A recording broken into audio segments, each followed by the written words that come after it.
So here we go. Welcome to another Insight video. Today I'm joined by Andrew Moon, the man who commentates on Portsmouth for BBC Radio Solent. I hope I said that right, Andrew. Probably haven't. As you know, a lot of our viewers know I'm bad at pronouncing things. But Andrew, thanks for joining me first of all. How are you? Yeah, no, I'm good, thanks. I guess strictly speaking, it's Solent, but it's a name you probably don't hear about unless you're on the south coast. But obviously, when you have a radio station that covers both Southampton and Portsmouth, you need to have a neutralish name. So that's one of the reasons we're called Solent.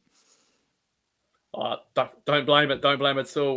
Well, Andrew, let's talk about Marcus Harness, Town's latest and newest recruit signing from Portsmouth. A lot of us were surprised on Friday night, 11 p.m. It got announced. What was your snap thoughts and your reaction when you saw that news? Well, I'd gone to bed early on Friday night, actually, so I was asleep before it all kicked off. So I was a little bit surprised when I woke up in the morning to see it all, that's for sure. We knew that there was interest in Marcus Harness, and I think Portsmouth are always going to be willing to sell this summer for the right price because they exercised the last year in his contract, so he's going to go into his final year. He's a reasonable asset, so I think there was always a chance he would go. But we know Swansea were interested. There was another unnamed Championship club who also made a bid last week, but I hadn't heard anything from Ipswich being keen really until the deal came out. So it kind of took us all a little bit by surprise when it happened. But we know Ipswich are one of the clubs in League One that certainly have the funds to make this kind of acquisition. So in some ways, perhaps shouldn't be too surprised. Yeah, and of course, Joe Pigott has gone the other way on a season-long loan. But we're going to talk all of things Marcus Harness in this video. So let's talk about the player himself. Last year, not a bad campaign for him, 12 goals in 44 games. Previous year, 10 goals in 53 games. So he's been scoring the goals, been getting assists. How would you rate his time as a whole at Portsmouth before we get into the ins and outs of his player, style of play and stuff like that? Yeah, it's been decent. So he was signed 3 years ago, really, as a replacement for Jamal Lowe, who had an absolutely brilliant season before going off to Wigan. That transfer to Wigan was a slightly unsavoury affair, with neither the player nor the club being particularly happy with what happened. So he's brought in to replace Lowe, and I would say he probably quite hit the heights that Jamal Lowe did that season, but Lowe was one of the best players in League One that year. He's a player who is exciting to watch. He's skillful, he's quick, as you mentioned. His goal scoring record is decent. He can set up goals. But I guess the frustration with him is he's never quite found the consistency that you would have hoped. You always saw flashes, and before Christmas last year, he was fantastic. He was winning Portsmouth games. He was looking brilliant, but he couldn't that form going on in the new point of criticism of him his time at Portsmouth. It would just be that there were too many games where perhaps we didn't see the moments of brilliance that we saw at times. He's a player who I think got some fairly rough treatment from opponents, particularly early on in matches, and maybe deserved a bit more protection from referees at time. But when he's on song, he's exciting, and he's the kind of player that you pay your money to go and watch because he can do things that other players can't. Yeah, it sounds like a player that gets your bums off your seat and ready to hope for an attack, hope for a goal, hope for an assist. And as I said, we know about his goals and assists, but does he work hard off the ball, track back and stuff like that? Because I think a lot of fans just like to know a player that will come back and defend if he needs to. Yeah, he's a fairly disciplined player. So at times at Portsmouth, he's played on the right wing, which obviously you do have to track back. A fair amount last season, he played sort of in the number 10 role behind the two strikers, which you got a bit more freedom. But he's certainly a player that's got good discipline. He'll walk within a team structure, and he has that little bit of versatility in that he can play either on the right or through the middle. So you've got a few options of where he can be used. That was going to be one of my questions, actually. Where would you say his best position is? Where would he do the most damage? So would you say he just works well in any position he plays?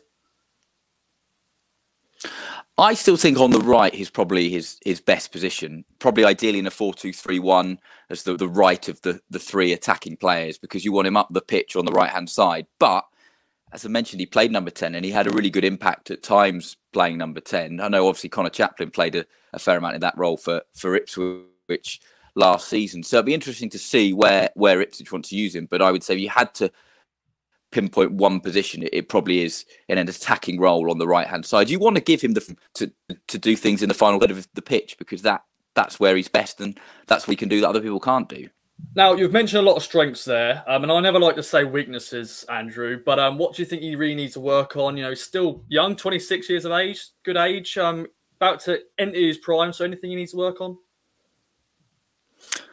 It's really, for me, it's consistency. On his day, he is without doubt too good for League One.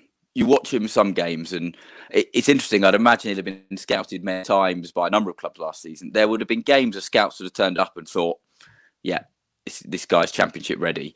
The problem is there are some games as well where he can be fairly anonymous.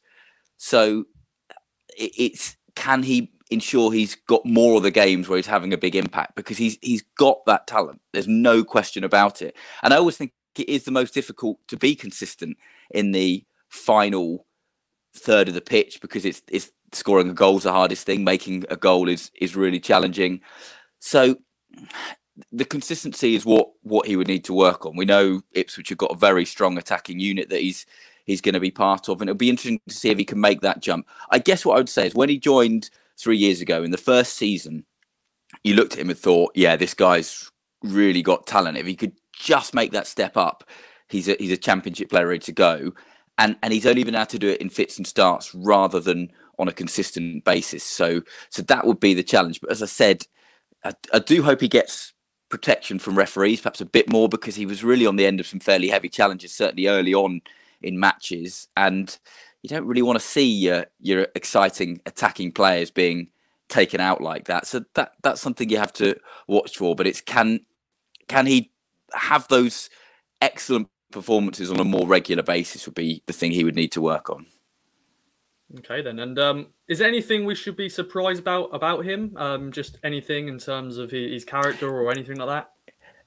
So he's really into his martial arts. I believe he's a black belt in jiu-jitsu, although I could be wrong there, because martial arts is not really an expert area of mine, but he's really into his martial arts. I think he went to the West Coast of America in the summer and ended up training at a sort of MMA camp, doing some stuff out there I saw on social media. So he's very, very passionate about his jiu-jitsu. And so a black belt in jiu-jitsu, not to be messed with.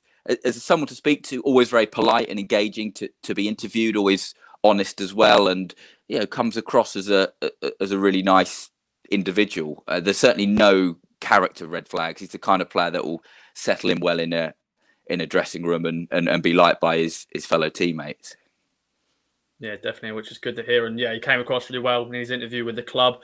Well, Andrew, it's been a pleasure. Thanks so much for joining me. Before we wrap up, any other things you want to mention? Overall, it's a very good signing for Town, bringing him from a League One rival. Of course, you've got Joe Pigott now for the season. But I know Pompey fans are thinking, why are we doing this? But he only had 1 year left on his contract. You know, the option was taken in the summer. So Pompey needed some money, and they've got it. Well, it's interesting how you might have looked at it on Friday night compared to now, because the plan really was to use the money from Harness to buy Colby Bishop from Accrington.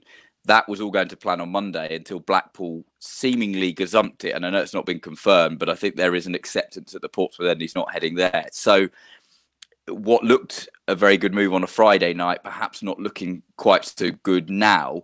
But I think there was also an acceptance he's probably going to move on. Pompey got somewhere around the fee they were looking for him. So they've got that opportunity to reinvest. And yes, in many ways, you're selling one of your better players to, in theory, a promotion rival. But I think you have to be realistic with budgets, and Portsmouth are not operating in the same sphere as Ipswich are this summer. So when the option to get money that you want for a player you're willing to let go, and of course it would have sweetened the deal of Pigott coming the other way on a season loan, I think Portsmouth will be pretty happy with what they got out of it, albeit frustrated that the money hasn't been able to be spent where it was earmarked straight away.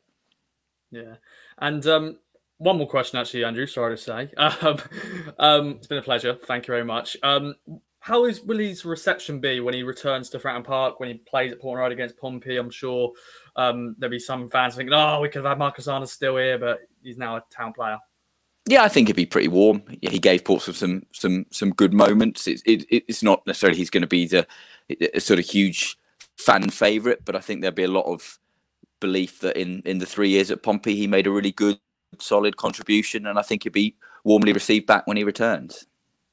Okay, then will he score against Pompey? We shall see. Well, Andrew, thanks for joining me once again. Thank you.